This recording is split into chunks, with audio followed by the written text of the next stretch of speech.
Olá, seja bem-vindo ao resumo da semana da Buildings.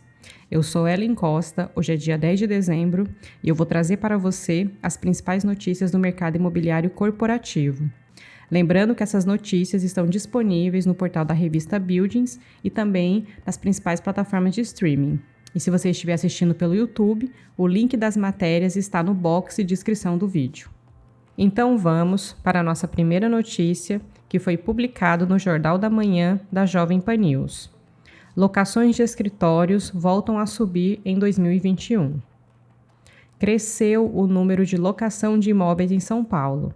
Na pior fase da pandemia, o que se via era a devolução de imóveis e algumas empresas fechando as portas. Mas no último trimestre de 2021, segundo Fernando Diziacas, diretor da Buildings, o cenário mudou.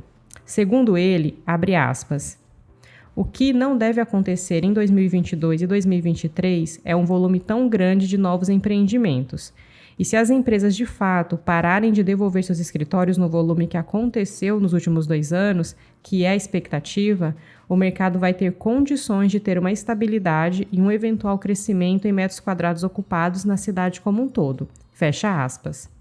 Uma pesquisa realizada pela Buildings mostra que empreendimentos de médio e alto padrão, em regiões consideradas essenciais, voltaram a ser procuradas pelos investidores.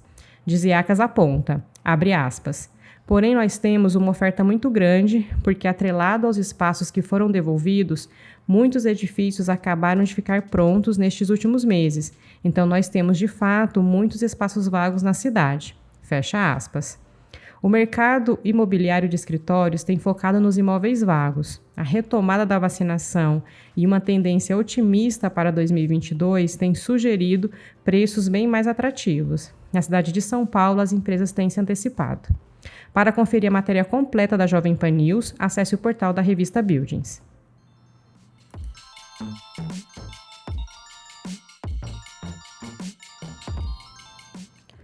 Nossa próxima notícia foi publicada no jornal Folha de São Paulo.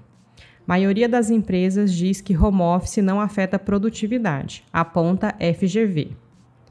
Desde que a pandemia impôs o isolamento e levou milhões de brasileiros para o home office, não faltaram elogios ao sistema. Seus defensores destacam especialmente o aumento da produtividade das equipes.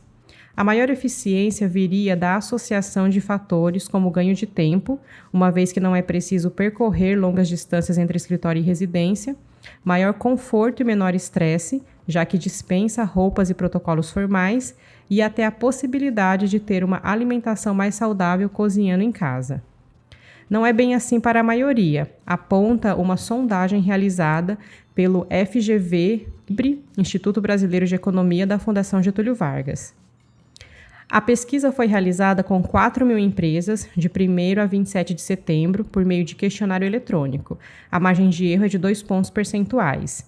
Na média geral de todos os setores, 59% das empresas não registraram mudança na produtividade. As demais se dividem de forma praticamente igual, entre as que verificaram aumento e redução. O percentual médio na melhora de desempenho nas companhias que tiveram incremento foi de cerca de 20%.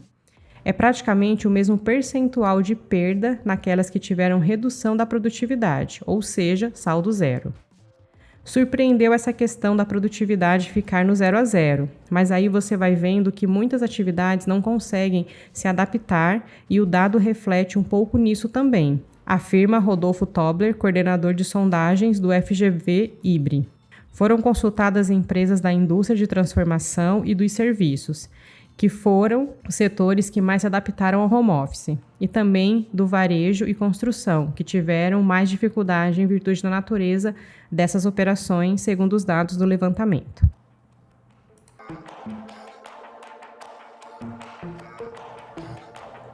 Nossa próxima notícia foi publicada no Estadão. JLP faz acordo com XP e traz ao país fundo imobiliário com ativos globais. O aumento do interesse de brasileiros em investir no exterior para fugir da forte volatilidade do mercado local está estimulando gestores a ampliarem as ofertas de produtos nessa linha. Especializada em papéis do setor imobiliário em mais de 50 países, mercado estimado em 4,5 trilhões de dólares, a JLP Asset Management fechou parceria com a XP. A partir do começo do ano, vai oferecer um fundo composto de ativos globais do setor, que incluem desde ações de empresas de imóveis até itens bem específicos e inexistentes no país, como fundos imobiliários norte-americanos que investem em residências de estudantes. Como a volatilidade das últimas semanas deve se manter no mercado local em 2022, o diretor operacional da JLP, Fábio Bergano, diz que haverá interesse dos brasileiros pelo setor imobiliário lá fora, que é mais estável. A carteira da gestora acumula valorização de 45% nos últimos 12 meses. Enquanto as opções de investimento do setor imobiliário no Brasil ainda são restritas, no exterior a segmentação é enorme. No país, os fundos imobiliários abrigam shoppings, galpões, prédios de escritórios e agências bancárias. Lá fora, a gestora tem acesso a 17 segmentos, todos com liquidez.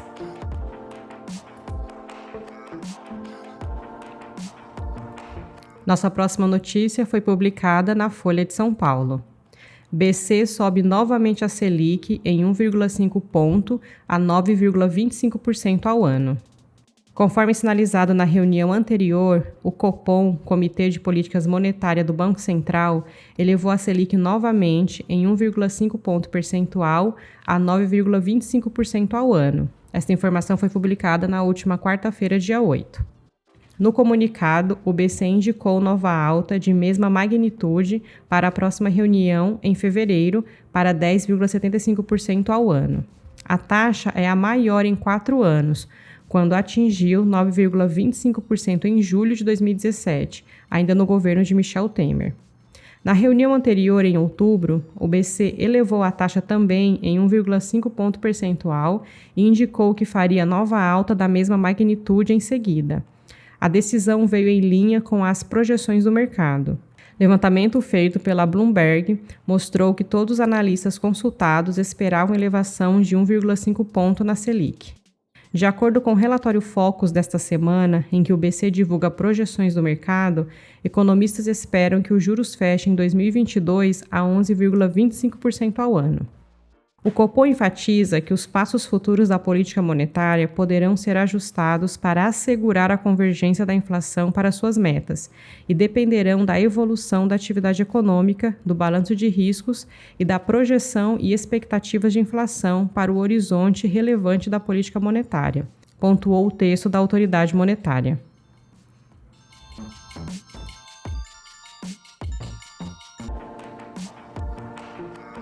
A nossa próxima matéria foi publicada no Valor Econômico. Projeto de galpão em terreno da Ford obtém última licença. O projeto de galpões, que será erguido no terreno que pertenceu à Ford, em São Bernardo do Campo, em São Paulo, ficou mais perto de sair do papel.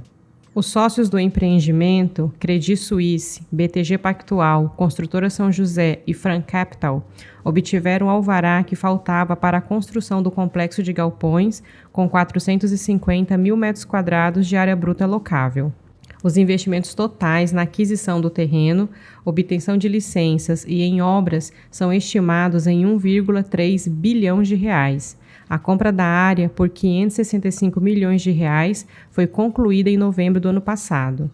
Por enquanto, os aportes têm sido feitos com recursos dos sócios. O fundo imobiliário SAJU11, gerido pelo Banco Modal, faz a gestão das fatias societárias do Credit Suisse e da construtora São José. As licenças ambientais saíram em novembro. Estamos aptos a começar a construção dos galpões, pois não há mais riscos de aprovação, diz Carlos Alberto Carboni, sócio-diretor da PIB Incorporadora, consultora do consórcio. O parque de galpões será construído em fases, com começo das entregas em janeiro de 2023 e conclusão no fim de 2024. A primeira fase terá 140 mil metros quadrados e início de obras no próximo mês. Em princípio, os galpões terão perfil especulativo, sem aluguel previamente contratado. Conforme a demanda, porém, poderão ser fechadas pré-locações ou utilizado o modelo de construção sob medida de parte do complexo. O terreno que pertenceu à Ford está localizado a 12 quilômetros do Marco Zero da cidade de São Paulo. No segmento de galpões, as áreas mais cobiçadas estão justamente no raio de 15 quilômetros da capital paulista. A proximidade de São Paulo possibilita que os galpões sejam utilizados para operações de last mile, ou seja, para a última etapa antes da entrega de produtos aos consumidores. E antes de finalizar, te convido para conferir os artigos e outros conteúdos disponíveis na revista Buildings e também no nosso canal no YouTube. Escritórios tradicionais sempre tiveram boa aceitação do mercado, porém com a pandemia, novas alternativas surgiram ou se ampliaram. Espaços de trabalho flexíveis, como o coworking, também trouxeram vantagens e boas performances para diversas empresas nestes últimos tempos. Há ainda opções de espaços mobiliados que foram devolvidos nos últimos meses e que diminuem drasticamente para o novo ocupante o custo de mudança. Qual modelo é o melhor para seu negócio ou operação? Confira a matéria exclusiva que está disponível no portal Web Escritórios. Eu sou Ellen Costa, vou ficando por aqui. Te desejo um excelente fim de semana e nós nos vemos então na próxima semana. Um abraço e até lá!